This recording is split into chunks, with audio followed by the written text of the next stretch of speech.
Hi, I'm Maria. I'm known as VeloSews on social media. This is my sewing studio, so welcome to VeloSews Studio. Today is my second hashtag SewAprilBlouse26 video.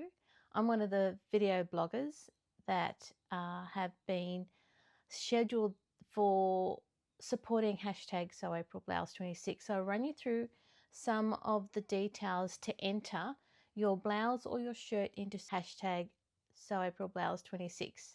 So use a woven fabric and add hashtag SewAprilBlouse26 to an image on your Instagram account, and also make sure that you note the country that you're from.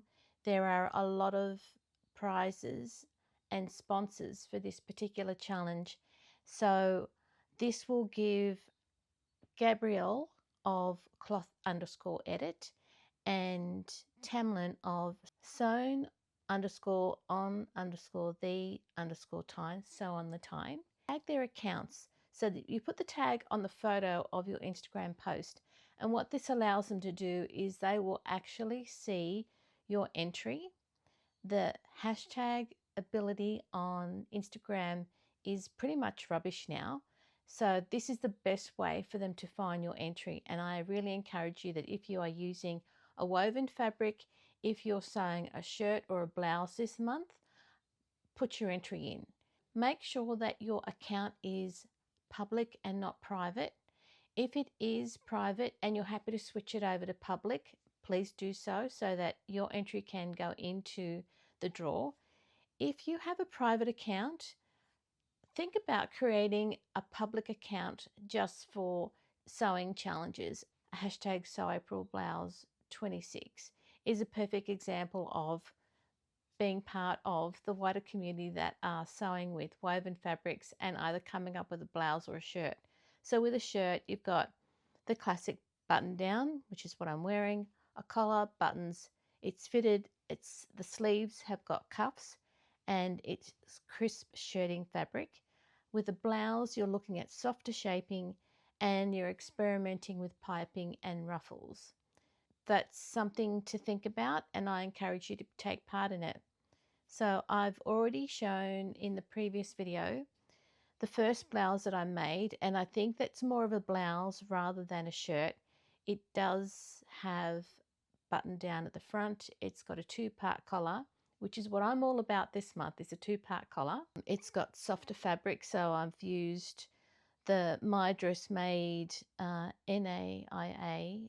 It's a satin textured viscose blend, and it's the fabric that I won last year when I entered SewAprilBlouse25, and I was cleaning up my stash and I found the card that came with the fabric. So Gabrielle wrote, "Dear Maria, congratulations on winning 2 meters of the gorgeous My Dress Made fabric. I sent Anne the picture of your pretty white blouse because I did a white blouse last year and she loved it. Thank you for being part of the hashtag SewAprilBlouse25 challenge. Happy sewing, Gabrielle." So that was really lovely that when I got the fabric, I got the card, and I still have the card. It's one of the cards that I keep. Anyway, let's move on.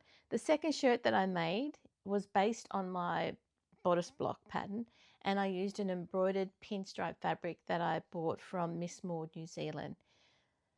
Now, the reason I'm wearing this particular pink shirt is because this is the toile of the shirt pattern that I've been using this year since attending a pattern making class. So I've got my block pattern now, and this particular shirt, the fabric is 100% cotton. It breathes really well. I was able to make sure that the two-part collar that I drafted worked. What I'll also show you, I'll just stand up. So one of the things that I do with button placement is this particular button that is at the high bust point. That's the first button that I will pin when I'm checking where I'm going to put the buttons on shirts and blouses. That's the highest stress point for buttons on shirts. So that's the first one that I do. And then everything else is either 6 centimeters from that point or 6.5, depending on the type of button. So in the case of the buttons that I'm wearing, look, they were just a shank button, and this is a really old one that I've bought from the sewing basket, and I keep a stack of them. I think last time I showed the here it is, the pack of ones that I tend to buy when I'm going to $2 shops. So they're just basic replacement buttons that you would sew on a classic shirt for workwear. On to the shirt that my third challenge, so it's this asymmetric shirt. So the story behind this shirt is it's based on the block of this pink shirt that I'm wearing. I'll give you a close-up of the sleeve placket because I was playing with plackets and using sleeves with cuffs and using a crisp shirting fabric is part of this challenge if you're making the shirt. So on this occasion, what I used to play with was making sure that the cuff was balanced enough for the button, but also this particular placket opening is really only using a bias strip of fabric that is then sewn from one end to the point and back. And that's as easy as a sleeve placket gets, unless you just fold the fabric under itself and you don't have any sort of placket, but there's an opening. So there are two types of sleeve plackets that you could use for a shirt. On this shirt, my stretch target was doing proper sleeve plackets. They're all proper. To use the two pieces for the sleeve placket wear. Here we go. All right. I think I showed it to you in the previous version. So it's got the piece at the top, and this is kind of on the front, what I would call the front of the sleeve, and it's sewn down. This one's wide, it comes to the top, and then there's also another piece which is slimmer that you use on the cuff there, and on this shirt it's a wider cuff so that I could put two buttons. So let me give you the story now of where this shirt came from, where the design of it came from. So last year in September, October, we were traveling around and I found a store called Arquette. You probably already know about it, but they had an asymmetric pinstripe shirt, and I used that design to come up with this shirt. So I'll show you the original. It's got an asymmetric hem. The collar is asymmetric as well. It's a very, very loose fit. There's no shaping and it's very oversized. So when I was overseas, I actually tried the shirt on and it wasn't my size because I didn't have the small. So that was fine.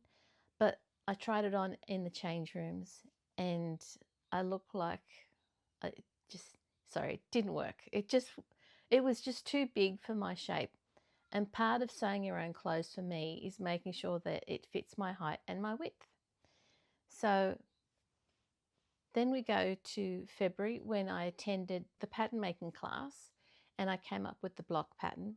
So the shoulder seams, I now have the right width for them. The sleeves are fitted, so that's really good of my version. I have the ideal hem length of shirts now as well. Here's the video and the photo of me wearing it. What I've done is I've made sure that the hem is not asymmetric because that was just what I wanted out of this shirt. You'll see that there are darts and shaping around the waist for me, and that was really important. I like a loose fit, and in a way, this is my compromise of having a loose fit shirt, which has some shaping. The collar is asymmetric and it's a two-part collar, so I'm really pleased that that worked. I won't go into the detail of how that happened, but it happened and I can replicate it. So that's really great. Now that I've made this shirt, I'm really pleased that I could get the sleeve placket to work. It does have wider cuffs than the basic version that I've used, and I'm really pleased with that as well. Look, the buttons that I've used are just the plain $2 shop buttons on this shirt because that's what worked. And the fabric has been in my stash for ages and I don't know where I got it from, but I thought this was my version of what I wanted out of that shirt that I saw in the store. So I'm really pleased that that happened. Before I finish up, I just want to show you a couple of tools that I've been using or are looking to use for shirt making. So this is the Clover buttonhole cutter, and this I actually did get in Bangkok. These tools I got in Bangkok in March when I was there, just trying to get the buttonhole cutter out. So it's 12 millimeters in width, and the blade is absolutely sharp. Now on this shirt I've got 1, 2, 3, 4, 5, 6, 7, 8, 9, 10 buttonholes that I did on this shirt, and cutting them using this buttonhole cutter was so easy. It's very accurate, it's very sharp. So if you're working, if you're trying to, learn how to use this practice on something else, do a buttonhole and just get used to where you place the blade, making sure that it's not cutting any of the stitching, and then just press down until you hear the fact that you've gone through the fabric. Now I've got the cutting board on my sewing table and I've used that underneath. Make sure before you do the cutting is you're only cutting the buttonhole. Clear everything out of the way.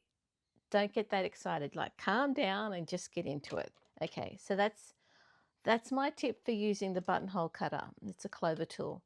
Then there were these two marking pens. This one, it says on it Laundry Clear, and it is a marking pen that once, as it's described, Laundry Clear, it will disappear once it goes into the wash. This one is a heat as a tool that the marking will go away with heat. So there are two different brands of marking tools that I've purchased that I haven't used, because at the moment I seem to be using these soap markers. I think they're soap based, or a 3B pencil. I've got the other colour markers as well, the traditional ones that you can buy, but I can't find it at the moment on my desk. But anyway, that's that. I want to thank Tamlyn for including me in the vloggers for hashtag SewAprilBlouse this year. This is the first time I've taken part in video blogging for a challenge. I'm really pleased that I've been able to take part, and again, thank you to Tamlyn and Gabrielle for running hashtag SewAprilBlouse26. Make sure that you use a still image for your Instagram entry. Note the country that you're living in so that when prizes are given out, it makes the ability of Tamlyn and Gabrielle to allocate you a prize a whole lot easier. Make sure that your Instagram account is a public account so it will show up. So April Blouse 26 runs from the 1st of April to the 30th of April. You can enter a shirt or a blouse, and all of the descriptors are on the accounts that Cloth Edit and Sewn on the Tyne have. So from me, my name's Maria. I'm known as VeloSews on social media. Thank you for joining me in my studio, which is VeloSews Studio, and I wish you all the best in finishing your entry in time for hashtag SewAprilBlouse26. Cheers.